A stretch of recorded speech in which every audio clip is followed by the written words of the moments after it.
যারা ওয়ার্ডপ্রেস বা শপিফাই নিয়ে কাজ করি আমাদের অনেক সময় বিভিন্ন থিম বা প্লাগইন নিয়ে কাজ করতে হয় এবং অনেক সময় অনেক ক্লায়েন্ট মার্কেটপ্লেসে কাজ করার সময় বিভিন্ন ধরনের ফাইল, জিপ করা ফাইল অথবা পিডিএফ দিয়ে থাকে যেখানে ভাইরাস থাকতে পারে, যেটা আমার কম্পিউটারের জন্য ক্ষতিকর। কিংবা অনেক সময় এমন থিম প্লাগইন আপলোড করলাম সেটা হয়তো বা ডেভেলপার ভার্সন বা নাল ভার্সন ছিল, সেটা সার্ভারে আপলোড করার পর সার্ভারের ক্ষতি সাধন হতে পারে।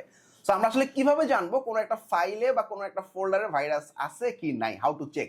Let's see.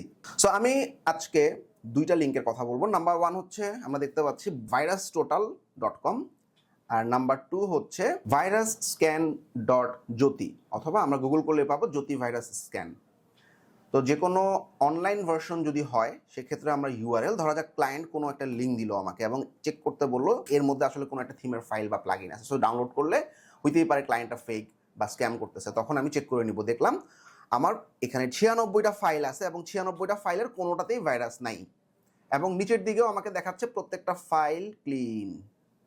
গেল। এখন যদি আমাদের কম্পিউটারে ডাউনলোড করা কোনো ফাইল থাকে, আমরা এই যে ফাইল অপশন থেকে আমরা ফাইলটাকে আপলোড করে দিব।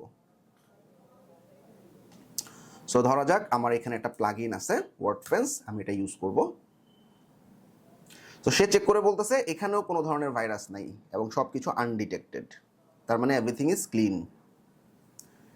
এবার জ্যোতি ভাইরাসটা কীভাবে ব্যবহার করতে হয় একদম সিমিলার। ব্রাউজ বাটনে ক্লিক করব, আমার যে ফাইলটা আছে ফাইলটা আপলোড করে দিব। ফাইলটা আপলোড হচ্ছে। সো এখন সে অনেকগুলো অ্যান্টিভাইরাস দিয়ে চেক করতেছে, আমরা দেখতেছি এখানে অনেকগুলো অ্যান্টিভাইরাস দিয়ে চেক করে সে বলতেছে found nothing, found nothing, found nothing, found nothing. আবার একটু ডান দিকে আসলে আমরা দেখতেছি আরও কয়েকটা antivirus, found nothing, found nothing. So এভাবে আমরা অনলাইনে চেক করে নিতে পারবো কোনো ফাইলে ভাইরাস আছে কি নাই। অনলাইন সিকিউরিটি নিয়ে সতর্ক থাকুন, ফেক ক্লায়েন্ট থেকে দূরে থাকুন। ধন্যবাদ।